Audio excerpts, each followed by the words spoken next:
Developing nationally tonight, the FBI says a Wisconsin teen murdered his parents as part of an extremist plot. Authorities allege he planned to assassinate the president in an effort to overthrow the U.S. government. ABC's Johnny Fernandez has the report. A Wisconsin teenager is accused of murdering his parents as part of a plot to assassinate President Trump and bring down the government. Prosecutors say 17-year-old Nikita Casap killed his mother and stepfather inside their Waukesha home back in February, stole his parents' car, and left with the family dog. The Waukesha County Sheriff's Department says the bodies of 51-year-old Donald Mayer and 35-year-old Nikita Casap were discovered on March 1st during a welfare check. The body was appeared to have been deceased for some time, was unable to definitively identify who it was. February 28, 2025, Waukesha, Wisconsin. Sheriff's deputies approach the silent suburban home on Cider Hills Drive. The grass is slightly overgrown. Mail overflows from the mailbox. The family's Volkswagen SUV is conspicuously absent. Donald Meyer's mother called for this welfare check after her son missed 2 weeks of work without explanation. Nikita Casap's high school reported the teenager hadn't attended classes in the same time frame. No one had heard from Nikita Casap either. Something is wrong. Deputies knock. No answer. They circle the property, peering through windows. Through a gap in the curtains, an officer spots what appears to be a blanket-covered mass on the living room floor. With probable cause established, they force entry through the back door. Immediately, they're hit by the unmistakable stench of decomposition. "We've got bodies," the first deputy radios, pulling his shirt over his nose. What they discover inside defies comprehension. 2 bodies in advanced decomposition lie in separate rooms of the house. Dried blood has seeped into the carpeting. Most disturbing of all, carefully arranged candles surround both corpses, some partially burned down, others fresh, evidence someone had been tending to this macabre scene for days. In the master bedroom, a tripod stands with a camera pointed directly at one of the bodies. This isn't just a double homicide. It's a ritualistic display created by someone who had been living alongside the dead, watching them decompose, documenting their decay. The victims are quickly identified as Nikita Casap, 35, and her husband Donald Mayer, 51. Missing from home, Tatiana's 17-year-old son, Nikita Casap, along with $14,000 in cash, passports, the family dog, and a .357 revolver registered to Donald. As investigators process the horrific scene, a routine traffic stop occurs over 800 miles away in rural Kansas. A state trooper pulls over a Volkswagen SUV after the driver rolls through a stop sign. Behind the wheel sits a pale, thin teenager with hollow eyes who seems unnaturally calm. When the trooper runs the vehicle's plates, an alert flashes across his computer screen. The car is connected to a double homicide investigation in Wisconsin. The driver, Nikita Casap, is taken into custody without incident. Inside the vehicle, officers find the missing .357 revolver, still containing spent shell casings, along with the stolen cash, passports, and a handwritten manifesto detailing plans far more sinister than the murders already committed. What began as a welfare check has uncovered not just a family tragedy, but the opening act of what was intended to be a campaign of terror that would shock the nation. Have you ever wondered what drives a seemingly normal teenager to commit such horrific acts? What warning signs might have been missed? Share your thoughts in the comments below and subscribe for more critical investigations. The once happy family and what led to the murder. Nikita Casap arrived in Wisconsin from Moldova in 2015, bringing her 7-year-old son Nikita with dreams of building a better life in America. A hard-working immigrant with determination and charm, she quickly established herself in the Waukesha community, finding employment and creating a stable home for her son. 3 years later, she met Donald Mayer, a 51-year-old Wisconsin native described by friends as salt of the earth, reliable, kind, and generous. Their romance blossomed quickly, and within a year they married, creating what neighbors described as a picture-perfect blended family. They were always smiling, recalled next-door neighbor Elaine Kowalski. Donald would be out there teaching Nikita how to mow the lawn or fix a bike. Tatiana planted the most beautiful garden. They seemed so normal. The family settled into a comfortable middle-class existence in their Cider Hills drive home. Donald worked steadily at a local manufacturing company. Tatiana found employment at a nearby medical office. Nikita attended the local high school, where teachers described him as quiet but respectful and academically capable when motivated. Family photos recovered from a home show smiling faces at holiday gatherings, backyard barbecues, and a trip to the Wisconsin Dells. In one particularly poignant image taken just 4 months before the murders, the three stand arm in arm at Tatiana's naturalization ceremony, her American citizenship certificate held proudly between them. Tatiana was so proud of becoming an American, her co-worker Jennifer Paulson later told investigators. She talked about the opportunities it would create for Nikita. She wanted him to go to college, maybe become a doctor or lawyer. Donald embraced his role as stepfather, teaching Nikita practical skills and including him in decisions.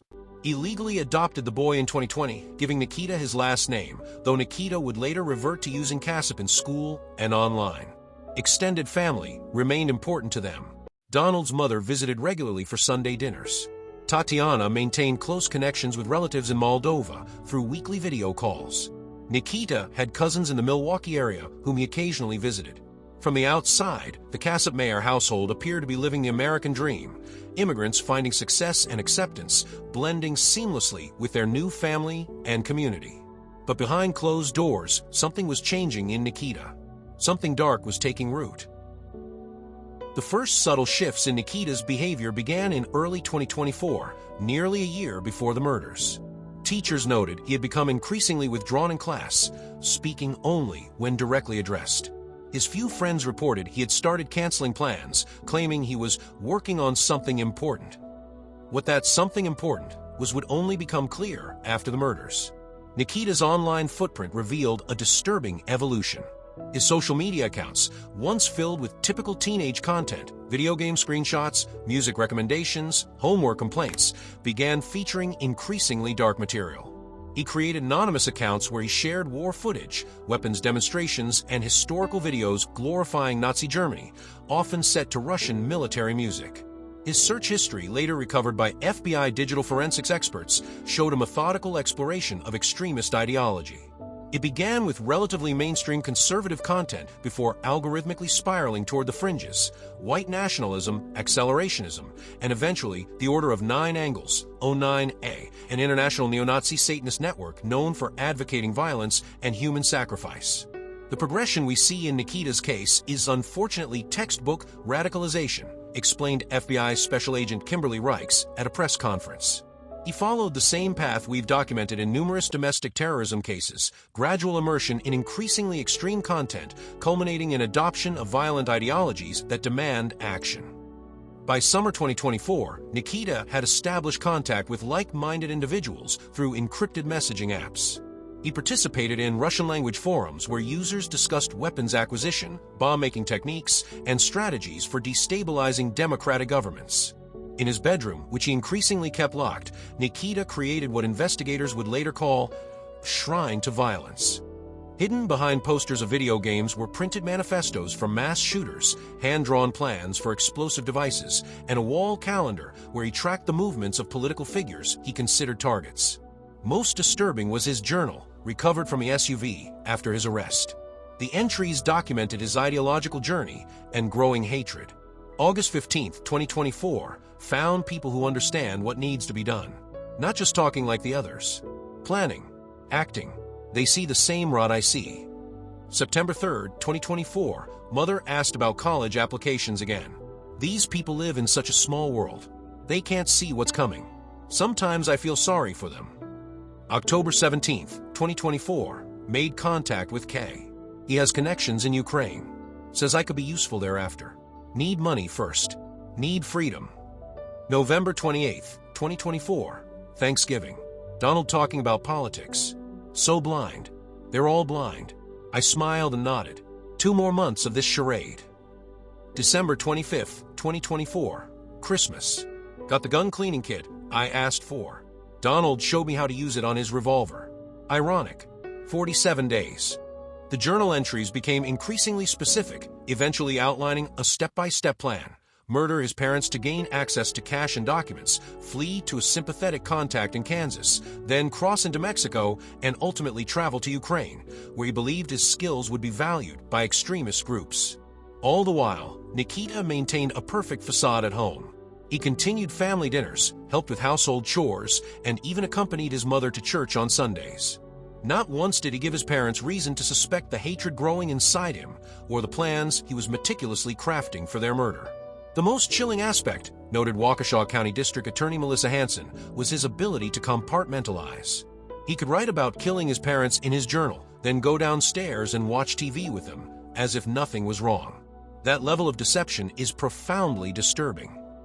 One school friend later told police that Nikita had hinted at his plans months before acting. He asked me once hypothetically if I thought someone could get away with murder if they planned it perfectly, the friend recalled.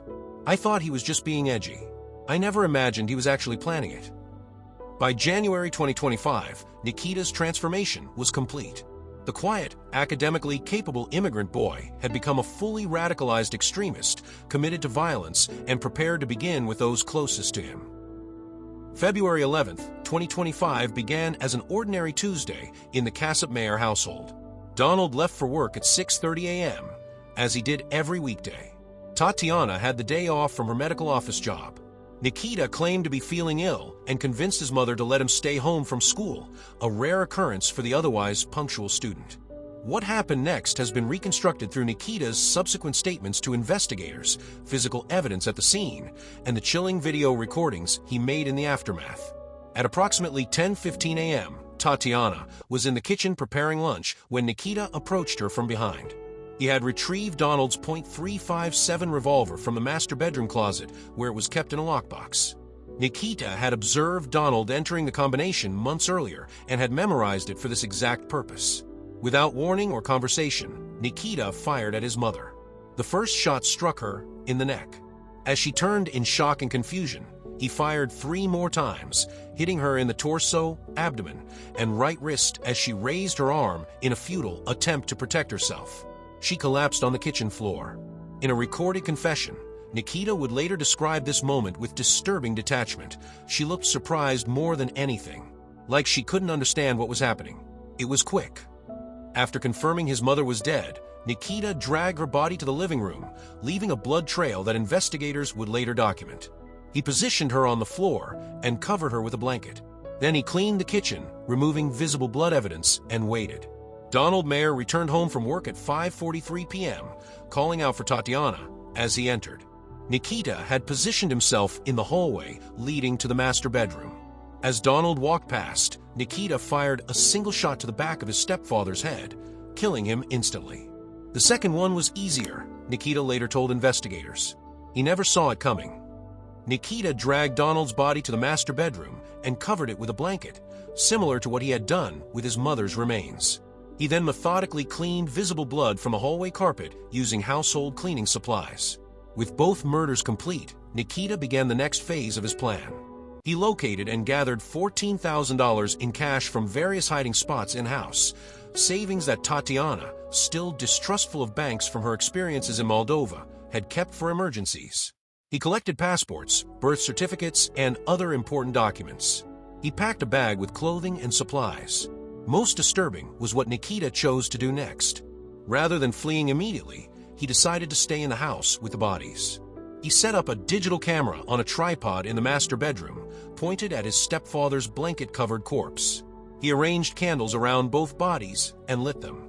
Over the next 13 days, Nikita lived in the house with his victims' decomposing remains.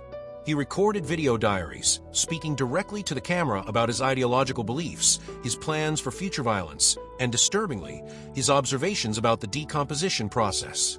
In one recovered video, dated February 18th, Nikita calmly discusses the changing smell in the house. Day 7. The odor is becoming more pronounced. I've been burning incense to mask it, but it's getting stronger. Fascinating how quickly nature reclaims us. During this period, Nikita continued his online communications with extremist contacts. Using the home's Wi-Fi, he sent encrypted messages discussing his successful first phase and coordinating the next steps of his journey. He transferred money to digital currency, researched border-crossing techniques, and studied maps of potential routes to Ukraine. He also drafted what investigators would later call his Manifesto, a 22-page document outlining his ideological beliefs, justifications for violence, and specific plans for attacking government facilities and assassinating political figures, including then-President Donald Trump. The document reads like a roadmap for terror, FBI Special Agent Reichs explained.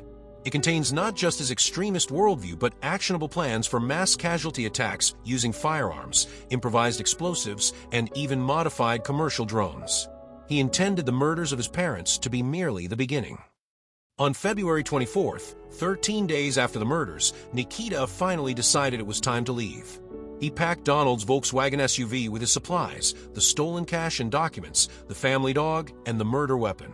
He took one final video of the scene, blew out the candles surrounding the bodies, and drove away from the only home he had known in America.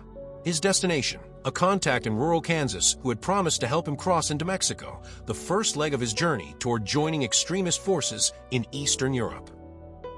The bodies might have remained undiscovered for much longer, if not for the persistence of Donald's mother, Margaret Mayer.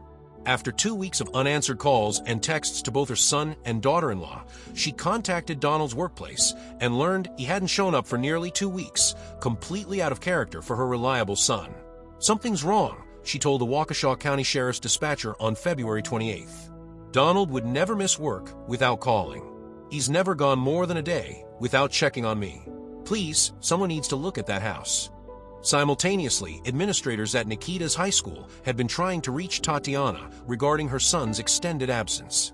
After multiple failed contact attempts, they filed a truancy report with local authorities. These two reports converged on Sheriff Deputy Mark Holloway's desk that morning. Given the unusual circumstance of an entire family being unaccounted for, he prioritized the welfare check. What Deputy Holloway and his colleagues discovered at the Cider Hills drive home would haunt them for years to come. The bodies, by then in advanced decomposition, told a story of calculated violence. The candle arrangements suggested ritual or ceremony. The camera tripod pointed to documentation of the scene. "In 23 years of law enforcement, I've never seen anything like it," Holloway later testified. "It wasn't just murder. It was performance." The investigation accelerated rapidly. Crime scene technicians processed the house, collecting blood evidence, fingerprints, and digital devices. The medical examiner confirmed the causes of death: multiple gunshot wounds for Tatiana, a single gunshot wound to the head for Donald. The most valuable evidence came from the family's computer and Nikita's abandoned smartphone. Digital forensics specialists recovered deleted messages, search histories, and draft documents that painted a clear picture of Nikita's radicalization and planning. "The digital trail was comprehensive," explained Detective Sarah Nowak, who led the investigation. "He made no real effort to hide his online activities before the murders. He clearly believed he would be long gone before anyone discovered what he'd done." The recovered videos Nikita had recorded after the murders provided the most disturbing insights. In them, he spoke directly to the camera, sometimes for hours, detailing his ideological journey, his contempt for his parents and American society, and his plans for future violence. "These aren't just the rantings of a disturbed teenager," District Attorney Hansen noted. "They're the calculated declarations of a terrorist who saw familicide as merely the first step in a larger campaign of violence." As investigators pieced together Nikita's movements and motivations, an alert was issued for the missing Volkswagen SUV. The vehicle description and license plate number were entered into the national database, flagging it for law enforcement nationwide. On February 28th, the same day the bodies were discovered, Kansas State Trooper James Wilson spotted the SUV rolling through a stop sign near the small town of Elkhart, just miles from the Oklahoma border. Following protocol for a routine traffic stop, Wilson approached the vehicle, unaware of its connection to a double homicide. The driver seemed eerily calm, Wilson later reported. "No nervousness, no anxiety.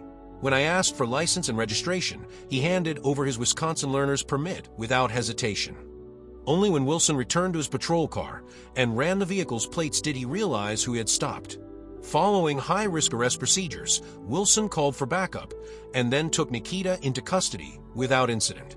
The search of the SUV yielded a trove of evidence: the murder weapon with spent casings still in the cylinder, the stolen cash and documents, Nikita's journal and manifesto, and digital devices containing communications with extremist contacts. Most telling was a hand-drawn map marking a route through Mexico to a port where Nikita planned to board a cargo ship bound for Eastern Europe. Scribbled notes indicated contacts in Ukraine who had promised to receive him and integrate him into their operations.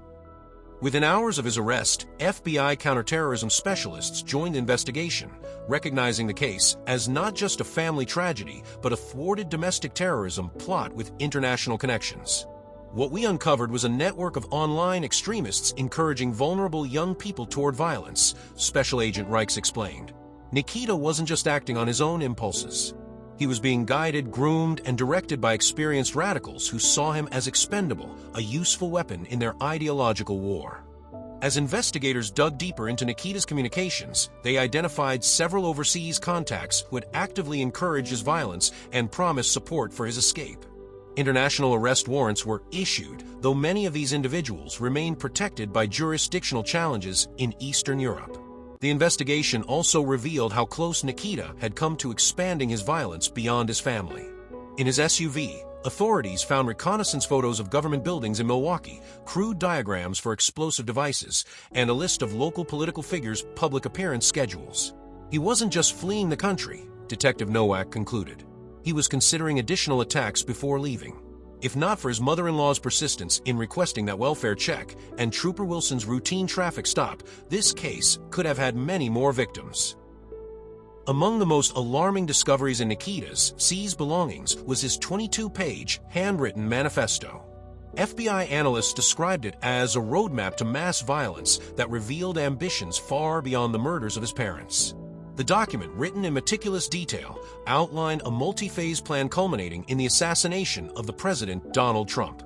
The manifesto contained not just ideological ramblings, but specific tactical plans, explained FBI Special Agent Reichs. Nikita had researched Trump's public appearance schedule, identified potential vantage points, and detailed multiple attack scenarios, including both long-range rifle shots and suicide bombing approaches. Pages 14 to 17 of the document contained hand-drawn diagrams of Secret Service security formations and notes on how to circumvent them. Nikita had compiled information on Trump's rally locations for the upcoming 2025 campaign season, with particular focus on events in Wisconsin and neighboring states. This wasn't fantasy or idle threat, emphasized Special Agent Reichs. He had begun acquiring components for the plot and had established communication with others who encouraged and guided his planning. Digital evidence revealed Nikita had joined encrypted chat groups where users discussed presidential assassination techniques, sharing historical case studies and modern security vulnerabilities. In these forums, he received guidance from more experienced extremists who viewed him as a potential martyr for their cause. "Kill the head of the snake," Nikita wrote in one recovered message. "Maximum impact with one action. Everything else follows." The manifesto also detailed plans for 10 coordinated attacks on government facilities, specifically targeting FBI offices, federal courthouses, and military recruitment centers. These attacks, scheduled to occur simultaneously with or shortly after the Trump assassination, were designed to create chaos and overwhelm law enforcement response. Nikita Casap's first court appearance on March 3, 2025, transformed the Waukesha County Courthouse into a media spectacle. The slight teenager stood emotionless, an orange jumpsuit, shackles at his wrists and ankles, as Judge Rebecca Carlson set bail at $1 million and ordered psychological evaluation. The nature of these crimes suggests significant concerns about both public safety and the defendant's mental state, Judge Carlson noted. The state charges were extensive. 2 counts of first-degree intentional homicide, hiding corpses, theft exceeding $10 million, identity misappropriation, vehicle theft, and illegal firearm possession by a minor. But this was only the beginning. In April 2025, a federal grand jury returned an even more alarming indictment: conspiracy to assassinate a president of the United States, attempting to provide material support to foreign terrorist organizations, conspiracy to use weapons of mass destruction, interstate transportation of firearms with intent to commit a felony, solicitation to commit a crime of violence. The dual prosecution created unprecedented jurisdictional challenges. At his federal arraignment, Nikita remained defiant, declaring, "The real trial will be of this system, not me." A judicial conference in May 2025 determined the state murder charges would proceed first, with federal terrorism charges to follow. Despite being 17 at the time of the murders, prosecutors successfully moved to try him as an adult in both jurisdictions after psychological evaluations found him fully competent. The examining psychiatrist concluded the defendant exhibits clear understanding of his actions and their consequences. While his ideological beliefs may be extreme, they do not constitute delusion in the clinical sense. This defendant meticulously planned these murders as the first step in what he intended to be a campaign of terror culminating in presidential assassination, argued federal prosecutor Martin Weiss. The sophistication of his planning, the calculated nature of his actions, and the extreme danger he poses to society all support adult prosecution. The Secret Service conducted its own investigation, resulting in enhanced security protocols for President Trump and the arrest of 3 of Nikita's online collaborators in separate cases. What makes this case particularly disturbing, noted Secret Service Director Anthony Ramirez, is how close this individual came to implementing his plans. Had he not been apprehended following the murders, we believe he would have proceeded with the assassination attempt within months. The impact on Waukesha was profound.